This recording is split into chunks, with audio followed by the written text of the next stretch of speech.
మన వేదాస్ నగరంలో ఏం జరుగుతోంది? మన వేదాస్ సిటీలో నిన్న ఎవడో ఒకడు వచ్చి కార్లన్నింటినీ అంటించి వెళ్ళిపోయాడు. అన్ని కార్లు మంటలో భస్మమయ్యాయి. అసలు ఇది ఎలా జరిగింది? ఎందుకు జరిగింది?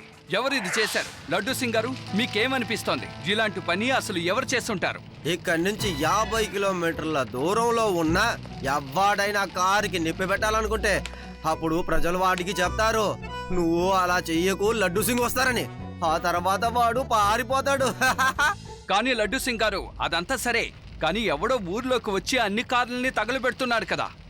శివ తాతయ్య, మీ కార్ని గ్యారేజ్లో జాగ్రత్తగా ఉంచండి. దానికి నువ్వు బాధపడకు, కార్చిన వాడిని తప్పకుండా పట్టుకుంటారు.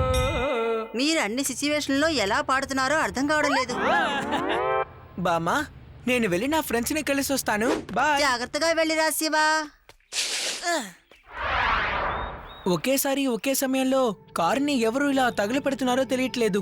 ఇది అసాధ్యం. ఒక విషయం తెలుసా, ఇలాగే ఒకసారి మా గ్రామంలో రాయితో కొట్టే మనిషి వచ్చేసాడు. వాడి కంటికి ఎవరు కనపడినా రాయితో కొట్టి పరిగెడతాడు. అప్పుడు నాకు కోపం వచ్చింది.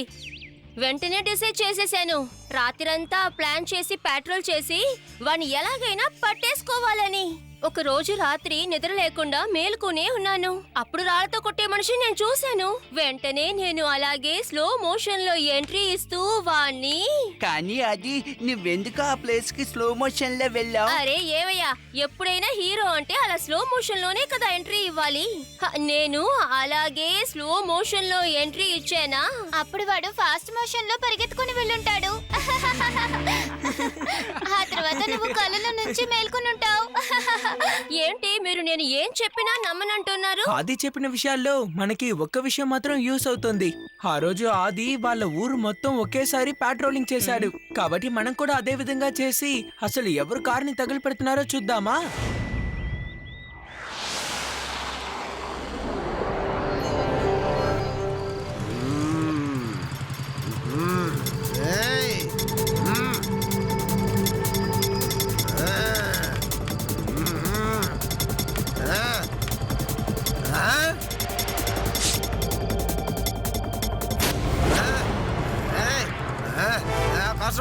కానిస్టేబుల్, పట్టుకున్నాను. ఇక్కడ నుంచి 50 కిలోమీటర్ల దూరంలో అయినా సరే వాళ్ళు వాళ్ళ కార్ని భయపడకుండా పార్క్ చేసుకుంటున్నారు. కానీ నువ్వు నా ఊర్లోనే కార్ని మంట పెట్టాలని చూస్తావా? సార్, నేను కారు కార్చేవాడిని కాదు సార్. అందుకు రాలేదు ఇక్కడికి. నేను ఈ చోటికి వాచ్మ్యాన్ ని. అదిగో అక్కడ చూడండి సార్, రాత్రిపూట చలేస్తుంది కదా, అందుకని పొలాలు కారుద్దామని ఇక్కడికి వచ్చాను.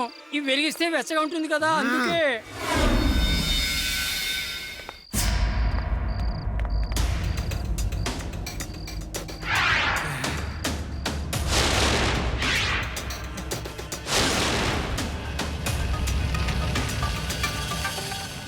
సరేలే, నువ్వు తప్పు చేసావు అనుకున్నా.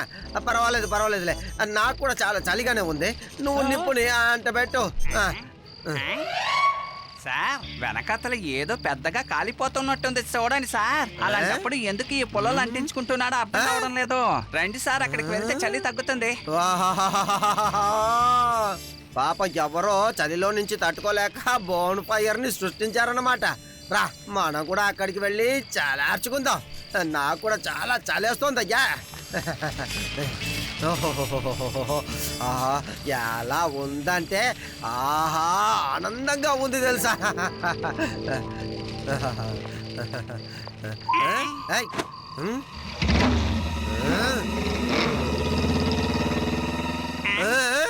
కానిస్టేబుల్, ఈ మంటలకు మధ్యలో ఉన్నదేదో మనకు తెలిసినట్టే ఉందేంటి? నిజమా కదా?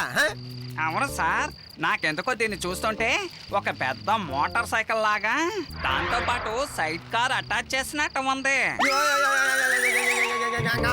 ఓ కానిస్టేబుల్, మన మోటార్ సైకిల్, ఆ కారు బర్నింగ్ మ్యాను మన మోటార్ సైకిల్ ని మంట పెట్టి వెళ్ళిపోయాడు. నీళ్ళు తీసుకురా, త్వరగా నీళ్ళు తీసుకురా, మాట్లాడతాను.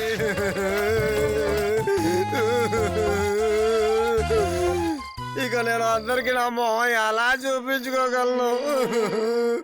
పోలీసు మోటార్ సైకిల్ ఇలా చేసేసాడే.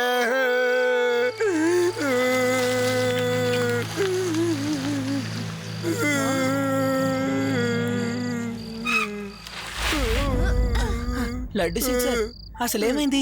ఎందుకు మీరు ఇంత దిగులుగా కూర్చున్నారు? ఏం చెప్పను చెప్పు శివ. శివ, ఆ కారు బర్నింగ్ మ్యాన్ నా మోటార్ సైకిల్ ని మంట పెట్టి వెళ్ళిపోయాడు. ఆలోచించు. లడ్డు సింగ్ సార్, మీ మోటార్ సైకిల్ ని ఇప్పుడే బాగా తగిలిపెట్టాడు. ఇక్కడ నుంచి ఎక్కువ దూరం వెళ్ళుండలేడనుకుంటా. నేను వెళ్ళి ఎవరో చూస్తాను. శివ, చూసి జాగ్రత్త, ఒకవేళ ఏదైనా ఏలియన్ అయి ఉండొచ్చు.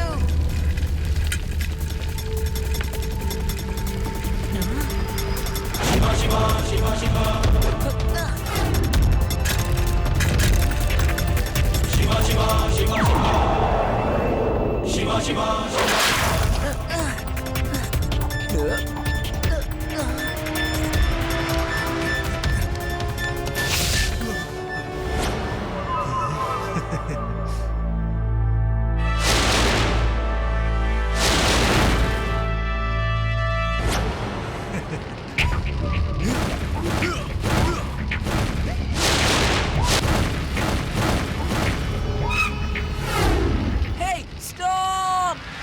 Hey, stop!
అసలు రిపోర్టర్స్ కి ఎలా తెలుస్తోందో ఏంటో.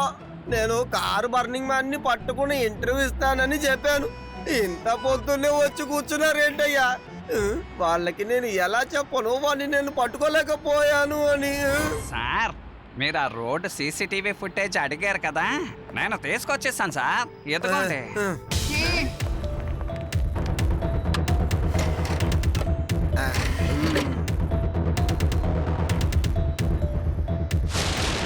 ఈ రికార్డింగ్ లో తన మొహం అస్సలు కనిపించడం లేదు.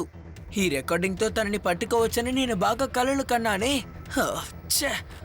బహుశా వాడిని పట్టుకోవడానికి ఇంకొక కొత్త ప్లాన్ వేయాలనుకుంటా. లడ్డు సింగ్ సార్, మేము ఇప్పుడు బయలుదేరతాం.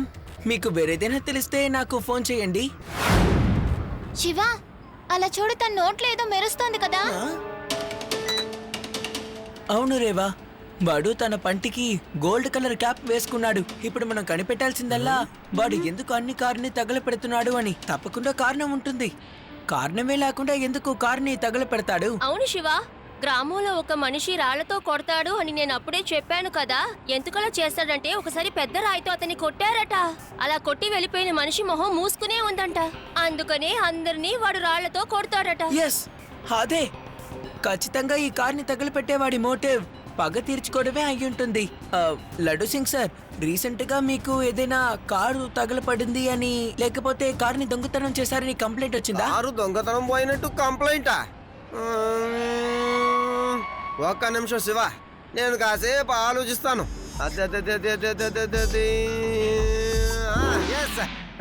శివ, గుర్తొచ్చింది. 1 నెల క్రితం ఒక మనిషి వచ్చాడు. వాడి కారు మండిపోయిందని కంప్లైంట్ కూడా ఇచ్చాడు. నేను కూడా చాలా ఇన్వెస్టిగేట్ చేశాను, కానీ వాడి కార్ని మంటపెట్టిన వాడిని పట్టుకోలేకపోయాను. పాప అతడు చాలా బాధపడ్డాడు. ఎందుకంటే ఆ కార్ని అతనే డిజైన్ కూడా చేశాడట.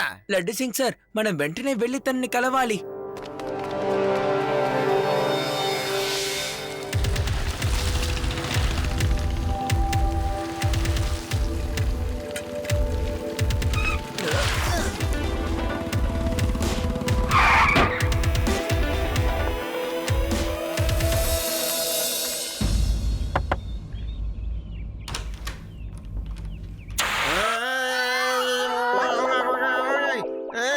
ఇన్స్పెక్టర్ లడ్డూ సింగ్ ని నీ దగ్గర కొన్ని విషయాలు అడుగుదామని వచ్చాను.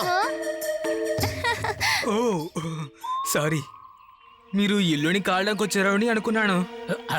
ఇన్స్పెక్టర్ సార్, ఇది ఇతని తప్పు కాదు. ఇతను డిజైన్ చేసిన కారుని ఒకడు వచ్చి తగలబెట్టినందువల్ల ఈయన వస్తువుల్ని కాల్చడానికే ఈయన ఇంటికి వస్తున్నారని ఈయన ఊహించుకుంటున్నారు. అందుకే ఫైర్ ఆఫ్ చేసే దాన్ని దగ్గరే ఉంచుకుంటున్నారు. సారీ అంకుల్, కానీ మిమ్మల్ని కష్టపెడదామని మేము ఇక్కడికి రాలేదు. మిమ్మల్ని కలిసి మీకు ఒక ఇన్ఫర్మేషన్ ఇద్దామనే వచ్చాను. మీ కారు మాత్రం కాదు, ఈ నగరంలో ఉన్న వాళ్ళ కారులన్నింటినీ తగలపెడుతున్నారు. నువ్వు ఏం చెప్తున్నావు? నేను ఇన్స్పెక్టర్తో ముందే చెప్పాను కదా ఆ కారులో నిప్పెట్టిన వాళ్ళని పట్టుకోమని. అప్పుడు పట్టుకోలేదు, ఇప్పుడు చూడండి మొత్తం కార్లంతా నిప్పంటి చేస్తున్నాడు. ఇప్పుడు ఎవరి కార్లు కాపాడడం కుదరదు, అన్నీ కాలిపోతాయి. అన్నీ కాలిపోతాయి. అన్నీ కాలిపోతాయి. అన్నీ కాలిపోతాయి. ఓ ఎస్ అంకుల్, నాకు తెలిసి మీరే పగ తెరుచుకోవడానికి అందరి కారు తగలపెడుతున్నారనుకుంటా. ఇలా మిమ్మల్ని ఎవరైనా అడిగితే ఏం చెప్తారు? తమ్ముడు, నువ్వు చాలా బుద్ధివంతుడివి, కానీ ఎవరో నా కార్కి మంట పెడుతున్నప్పుడు అప్పుడు నువ్వు ఏం చేసావు? ఆ సమయంలో మరి నువ్వెందుకు వచ్చి పట్టుకోలేదు? ఒకవేళ ఆ సమయంలో మీరు పట్టుకుని ఉంటే ఇలాంటి రోజు ఇప్పుడు వచ్చిండేది కాదు. అందరి కార్ని నేను కాల్ చేస్తాను. ఈ ఊర్లో ఒక్క కార్ని కూడా నేను వదిలిపెట్టను. నన్ను ఎవ్వరూ అడ్డుకోవడం కుదరదు. నీ వల్ల కూడా అడ్డుకోవడం కుదరదు చిన్న పిల్లాడా. పిల్లాడని మాత్రం చెప్పొద్దు అంకుల్.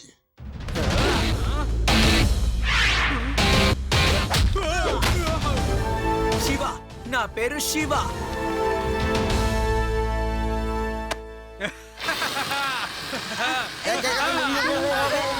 నువ్వు అడ్డుకో చూద్దాం.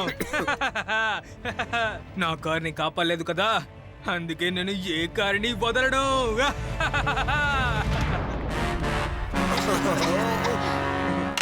లడ్డు సింగ్ సార్, వెంటనే వెళ్ళి ఆ తలుపు పగల కొట్టండి.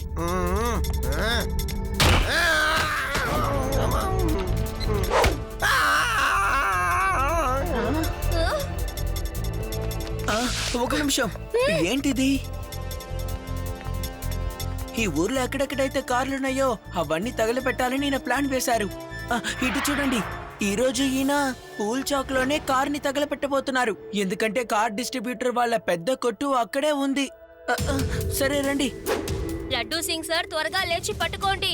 వాడు విండో ద్వారా తప్పించుకున్నాడు. వస్తున్నాను.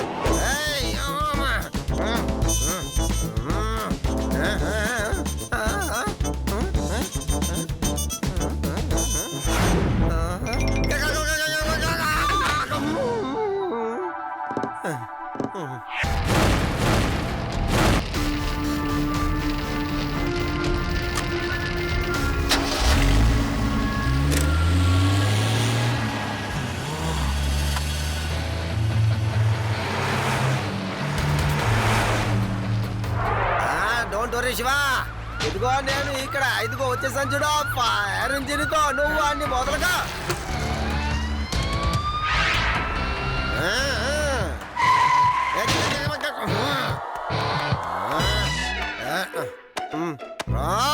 ఓపెన్ అవ్వు, ఓపెన్ అవ్వు, ఓపెన్ అవ్వు అంటున్నాను కదా.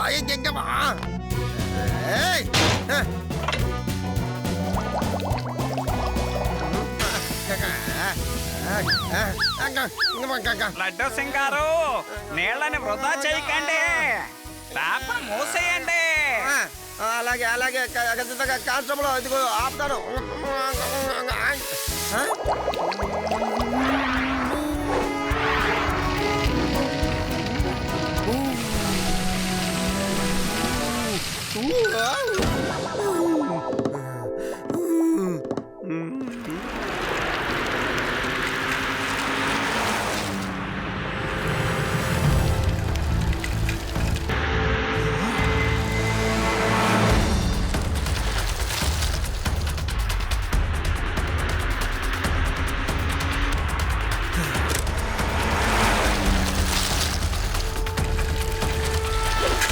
ఓకే చిన్న పిల్లాడా, నువ్వు ఇలా చెప్తే అర్థం చేసుకోవనుకుంటాను.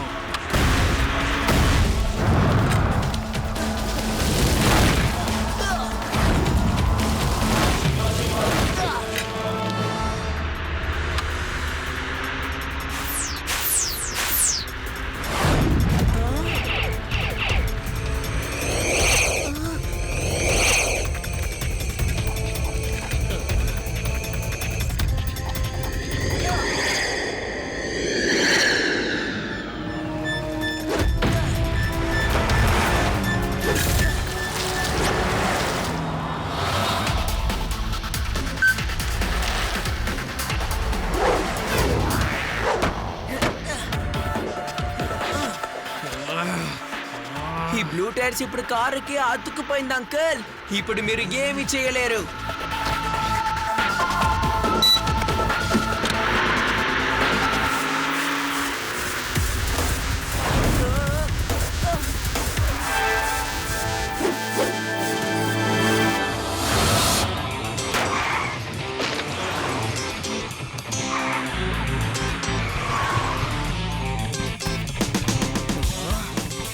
నువ్వు ఇలా చెప్తే అర్థం చేసుకోవనుకుంటాను. బాగా ఇబ్బంది పెడుతున్నావు.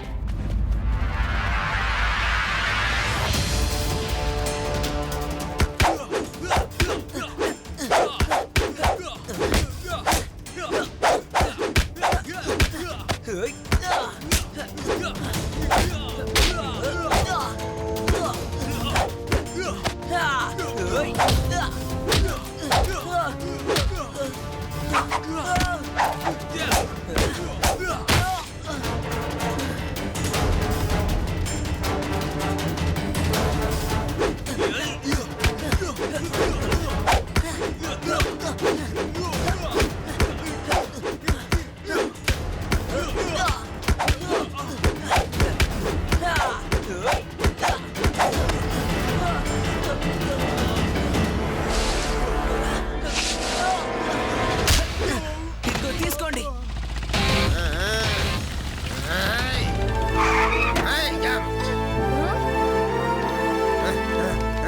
ఓకే ఓకే శివ, నేను ఓడిపోయాను, నువ్వు గెలిచావు. అంకుల్, మీరు చాలా ఇంటెలిజెంట్ తెలుసా? ఒక కార్ తగలపడిపోతే ఏంటి, ఇంకో కార్ని మీరు తయారు చేసుకోవచ్చు కదా. మన తెలివిని మంచి వాటికే ఉపయోగించాలి. నువ్వు చెప్పేది నిజమే శివ. నేను జైలు నుంచి తిరిగి వచ్చిన తర్వాత నేను ఒకటికి మించి ఒక కార్ తయారు చేస్తాను. You are under arrest. సంతోషించుకో, నేను అసలు నీతో ఫైట్ చేయలేదు. నేను గాని నిన్ను కొట్టుంటే అసలు నీ ఎముకలన్నీ ఇరిగిపోయి ఉండేది.